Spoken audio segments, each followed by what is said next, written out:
Oh man, if we could stop making those horrible, horrible unforced errors. Hey, good that you're here. Let's look at those unforced errors and see what we can do better there.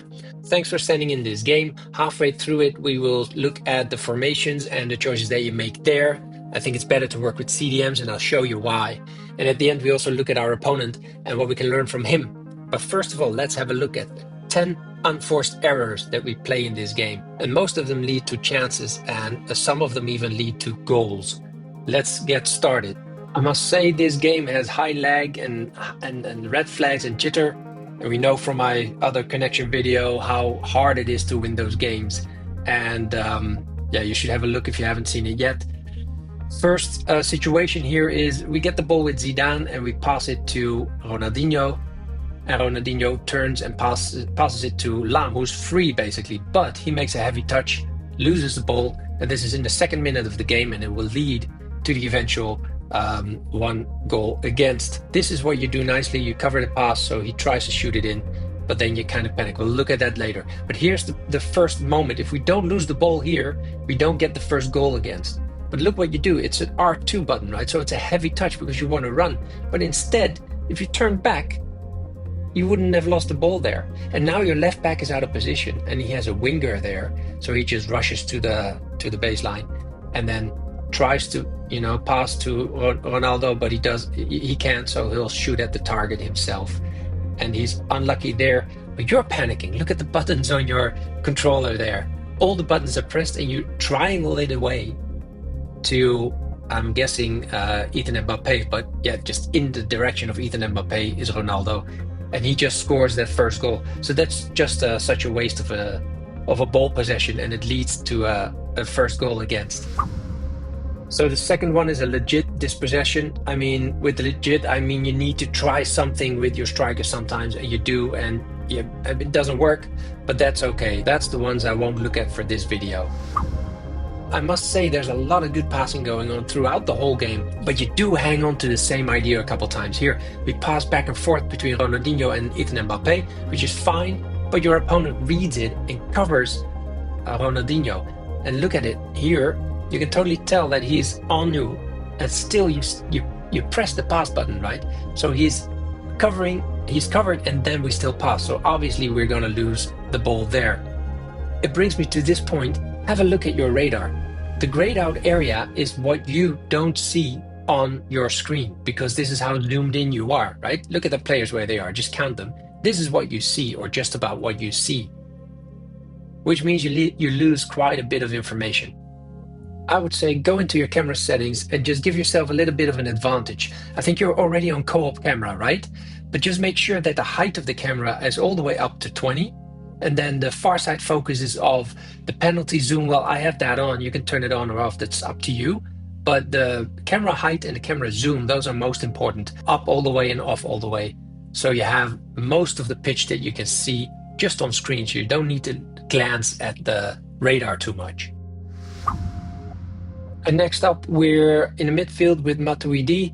He passes to Ethan Mbappe, and we try a ball roll, and the simple stand tackle loses our possession. If you look, he's covered too closely. There's no space to make any skill move there. Nice try though. I would say maybe instead just turn back, or L1 trigger Lam to make a run, or just turn back. There's space. There's two players free there, right, to receive the ball. So they're just a little bit safer, more careful on the ball. And example number 4 should be a lofted pass or lofted through pass, maybe, not a driven pass, because he might have been offside though anyways. But yeah, that's just a poor choice. That happens. And if we look at number 5, it is like number 3. Again, a fancy ball roll that we should not do at this point in midfield. If you look back at it, the space is behind you. The rest in front is basically covered, so your opponent is defending really well.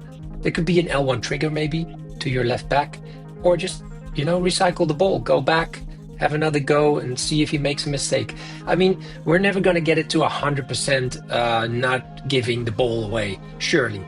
But look at the chance that comes from this.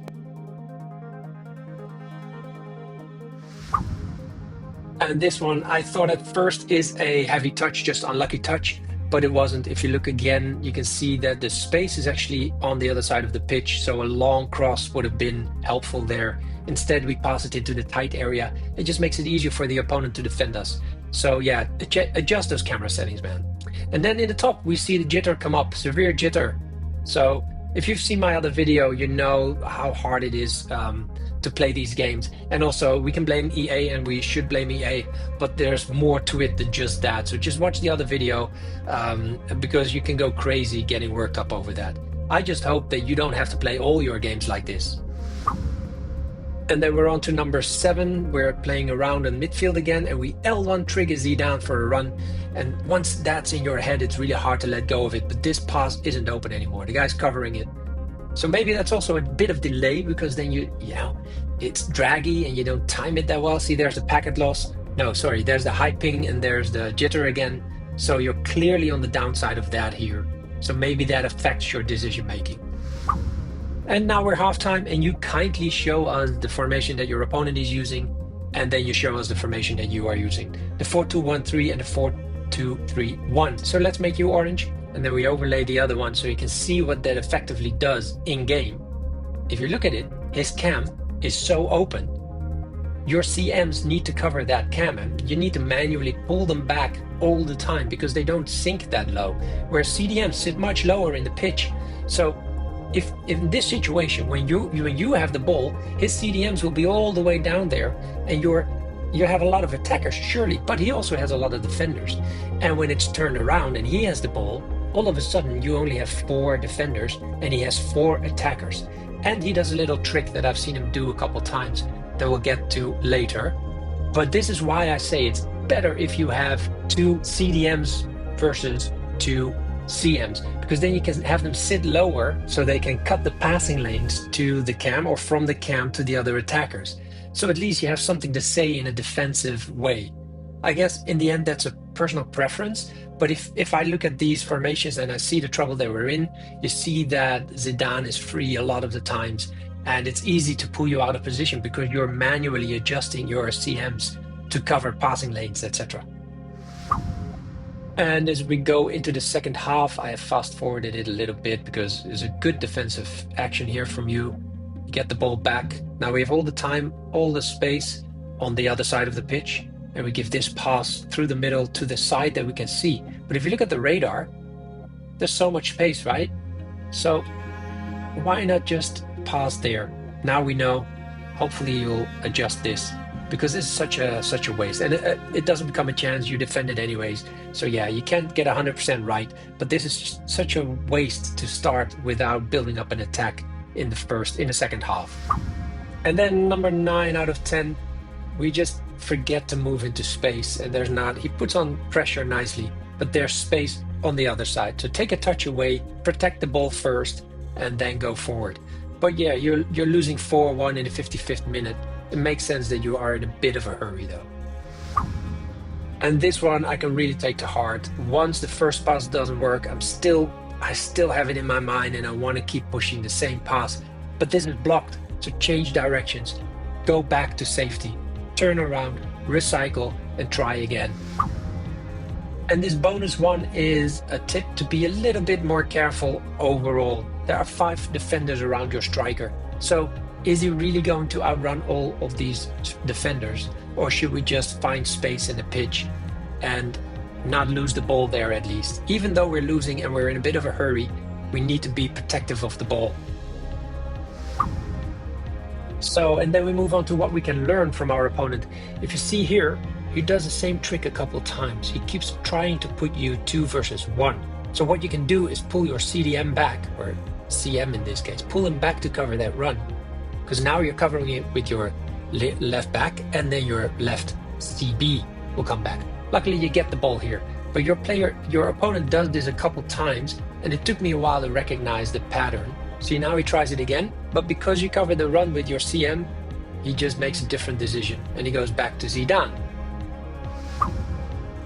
And this is only in the first part of the game, right? He tries it again now with his CDM, makes you choose between 2 players, triggers the run for Olise. Now you have to choose between Ronaldo and Olise.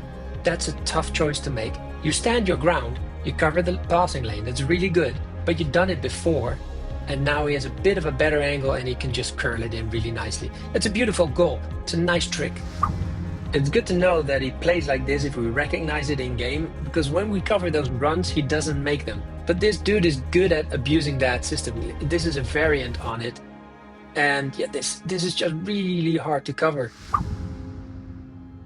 And with that, we're at the end of the game. It was a horrible connection, let that be clear. This is why you lose champions. If he has a better connection than you have, it's really hard to win. And in generally, it's really hard to win already. But thanks for sending it in. I had a good time analyzing this, and I think I learned something. And maybe you learned something too. If you want your video analyzed, send it in. Send it over to fcgrinds@gmail.com, and we'll have a good time doing yours. Cheers, mate. See you later.